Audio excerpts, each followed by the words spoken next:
بسم اللہ الرحمن الرحیم۔ السلام علیکم۔ آج کی بات رسول اللہ صلی اللہ علیہ وآلہ وسلم نے فرمایا، جس شخص کے دل میں رائی کے دانے برابر بھی تکبر ہوگا وہ جنت میں نہ جائے گا۔ اس پر ایک شخص نے سوال کیا، اے اللہ کے رسول صلی اللہ علیہ وآلہ وسلم، ہر شخص چاہتا ہے کہ اس کا لباس اور جوتے وغیرہ اچھے ہوں، تو کیا وہ بھی جنت میں نہ جا سکے؟ اس پر رسول اللہ صلی اللہ علیہ وسلم نے فرمایا، یقیناً اللہ خوبصورت ہے اور خوبصورتی کو پسند فرماتا ہے۔ تکبر کا مطلب یہ ہے کہ بندہ حق کو ٹھکرا دے اور لوگوں کو حقیر سمجھے۔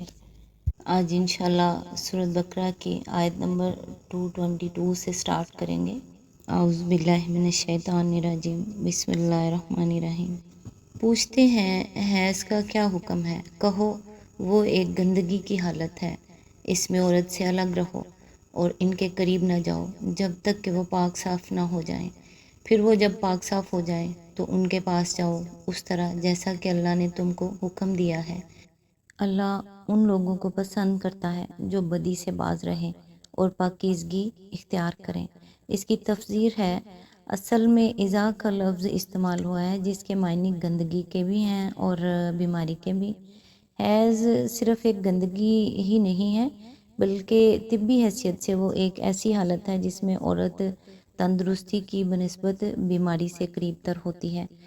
قرآن مجید اس قسم کے معاملات کو استعاروں اور کنایوں میں بیان کرتا ہے، اس لیے اس نے الگ رہو اور قریب نہ جاؤ کے الفاظ استعمال کیے ہیں، مگر اس کا مطلب یہ نہیں ہے کہ حائضہ عورت کے ساتھ ایک فرش پر یا ایک بیڈ پر نہیں بیٹھ سکتے، یا ایک جگہ کھانا کھانے سے بھی اعتراض کیا جائے اور اسے بالکل اچھوت بنا کر رکھ دیا جائے جیسا کہ یہود اور ہنود اور بعض دوسری قوموں کا دستور ہے۔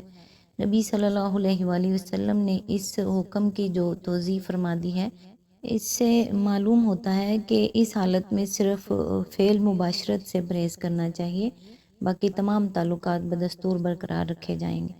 یہاں حکم سے مراد حکم شرعی نہیں ہے بلکہ وہ فطری حکم مراد ہے جو انسان اور حیوان سب کی جبلت میں ودیت کر دیا گیا ہے اور جس سے ہر متنفس بالطبع واقف ہے۔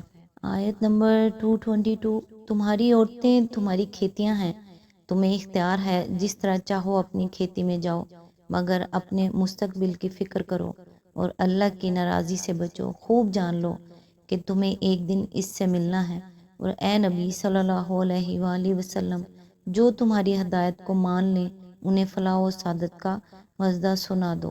اس کی تفسیر ہے، یعنی فطرتاً اللہ نے عورتوں کو مردوں کے لیے سیرگاہ نہیں بنایا ہے بلکہ ان دونوں کے درمیان کھیت اور کسان کا سا تعلق ہے۔ کھیت میں کسان محض تفریح کے لیے نہیں جاتا بلکہ اس لیے جاتا ہے کہ اس سے پیداوار حاصل کرے۔ نسل انسانی کے کسان کو بھی انسانیت کی کھیتی میں اس لیے جانا چاہیے کہ وہ اس سے نسل کی پیداوار حاصل کرے۔ خدا کی شریعت اور اس سے بحث نہیں کہ تم اس کھیت میں کاشت کس طرح کرتے ہو، البتہ اس کا مطالبہ تم سے یہ ہے کہ جاؤ کھیت ہی میں اور اس غرض کے لیے جاؤ کہ اس سے پیداوار حاصل کرنی ہے۔ جامع الفاظ ہیں جن سے دو مطلب نکلتے ہیں اور دونوں کی یکساں اہمیت ہے۔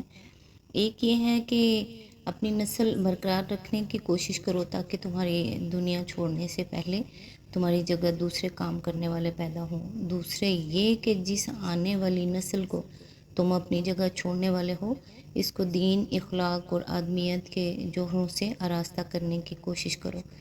بات کے فقرے میں اس بات پر بھی تنبیہ فرما دی ہے کہ اگر ان دونوں فرائض کے ادا کرنے میں تم نے قصداً کوتاہی کی تو اللہ تم سے باز پرس کرے گا۔ آیت نمبر 224، اللہ کے نام کو ایسی قسمیں کھانے کے لیے استعمال نہ کرو جن سے مقصود نیکی اور تقوی اور بندگان خدا کی بھلائی کے کاموں سے باز رہنا ہو۔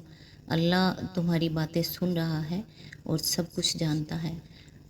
تفسیر ہے، احادیث صحیحہ سے معلوم ہوتا ہے کہ جس شخص نے کسی بات کی قسم کھائی ہو اور بعد میں اس پر واضح ہو جائے کہ اس قسم کے توڑ دینے ہی میں خیر اور بھلائی ہے، اسے قسم توڑ دینی چاہیے اور کفارہ ادا کرنا چاہیے۔ قسم توڑنے کا کفارہ 10 مسکینوں کو کھانا کھلانا، یا انہیں کپڑے پہنانا، یا ایک غلام آزاد کرنا، یا 3 دن کے روزے رکھنا۔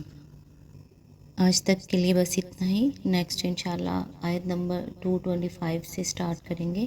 تب تک کے لیے دعاؤں میں یاد رکھیے گا۔ اللہ حافظ۔